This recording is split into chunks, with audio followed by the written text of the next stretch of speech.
నమస్తే, welcome to జిందయ్ media. ఇక Modi government అయితే మళ్ళీ సామాన్యుని మీద ఒక దెబ్బ అయితే వేసింది.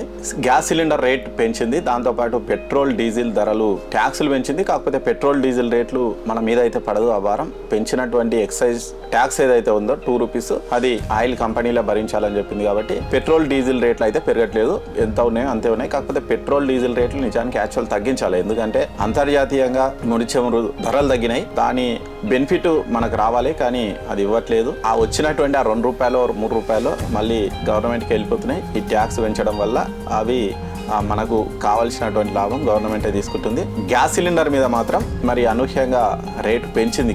గతంలో అప్పుడు ఎలక్షన్ల టైంలో గ్యాస్ సిలిండర్ రేట్లు కొంచెం తగ్గించింది. మళ్ళీ ఇప్పుడు ఎలక్షన్లో 1 year అవుతుంది, దగ్గర 1 year కావస్తుంది. మళ్ళీ ఇప్పుడైతే ఒక ₹50 పెంచింది. గతంలో ₹803 ఉంటే గ్యాస్ సిలిండర్ ధర, మరి ఇప్పుడు ₹853 కాబోతుంది. కాబట్టి ₹50 అయితే గ్యాస్ సిలిండర్ మీద పెరుగుతుంది. ఇంకా ఇది భారమా అంటే ఇక సామాన్యులకు మాత్రం భారమే. ఎవరైతే గ్యాస్ సిలిండరు తక్కువ ఆదాయం ఉన్నటువంటి వాళ్ళకు ఇబ్బందికర పరిస్థితి ఉండొచ్చు. కాకపోతే ఇక్కడ ఒక చిన్న లాజిక్ చెప్పుకోవాలి మనం. ఈ పెరిగినటువంటి గ్యాస్ సిలిండర్ ధర మన మీద పడకపోవచ్చు, అంటే దేశవ్యాప్తంగా కాదు, తెలంగాణలో మాత్రం మన మీద పడకపోవచ్చు. ఎందుకు అంటే తెలంగాణలో 500కే గ్యాస్ సిలిండర్ పథకం అమల్లో ఉంది. అంటే మనం ఫస్ట్ అంత అమౌంట్ పెట్టి కొంటాం. అంటే ఇంతకుముందు మనం ₹803 ఉంటే అంత పెట్టి మనం గ్యాస్ సిలిండర్ కొనేది. ₹303 సబ్సిడీ మన అకౌంట్లో పడేది. ఎవరైతే గ్యాస్ సిలిండర్ సబ్సిడీ పథకానికి ఎవరైతే ఎలిజిబుల్ ఉంటారో వాళ్ళ అకౌంట్లో పడేది ఆ ₹300. దాంతోపాటు సెంట్రల్ ఇచ్చేటువంటి ₹30 ₹40 అది కూడా పడేది. కానీ ఇప్పుడు ఈ పెరిగిన గ్యాస్ సిలిండర్ అంటే మనం ₹853 కట్టాలి, కానీ ఇంతకుముందు ₹303 పడేటువంటి సబ్సిడీ ఇప్పుడు ₹353 పడుతుంది. అంటే మళ్ళీ మనకు సిలిండర్ 500కే వస్తుంది. ఈ అవకాశం తెలంగాణలో మాత్రమే ఉంది, అంత లేదు దేశవ్యాప్తంగా మాత్రం ఈ 500 గ్యాస్ సిలిండర్ పథకం అమల్లో లేదు. కాబట్టి వాళ్ళు ఖచ్చితంగా కట్టాల్సిందే. కానీ మనకు మాత్రం మనం బిల్లు కట్టేటప్పుడు కొంచెం భారం అనిపించిన తర్వాత మాత్రం మనకు సబ్సిడీ జమ అవుతుంది. కాబట్టి మనకు మాత్రం 500కే వచ్చేటువంటి అవకాశం అయితే ఉంది.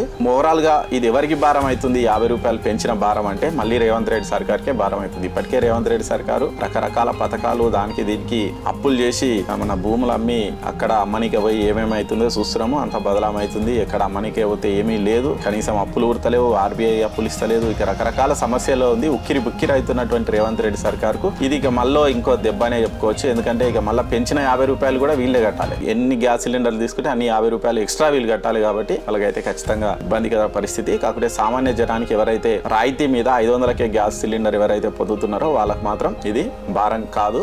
దాంతోపాటు ఎవరైతే ఉజ్వల సిలిండర్లు ఉన్నారో వాళ్ళు కూడా 500లకు వస్తుంది. ఇంతకుముందు వాళ్ళు కూడా ఇప్పుడు ₹550 కట్టాలంటే సరే, పెంచిన భారం తెలంగాణలో మెజార్టీ వినియోగదారుల మీద అయితే పడబోదు. ఎందుకంటే రేవంత్ రెడ్డి సర్కార్ ఇంకో ₹50 ఎక్కువ ఇచ్చి మనకు సబ్సిడీ జమ చేస్తుంది. కాబట్టి ఆ భారం అయితే పడబోదు. ఇక పెట్రోల్ డీజిల్ రేట్లు ఎట్లా మనకు తగ్గట్లేదు, పెరగట్లేదు, ఉన్నంతనే ఉంటున్నాయి. కాబట్టి ఆ భారం కూడా మన మీద అయితే పడబోదు.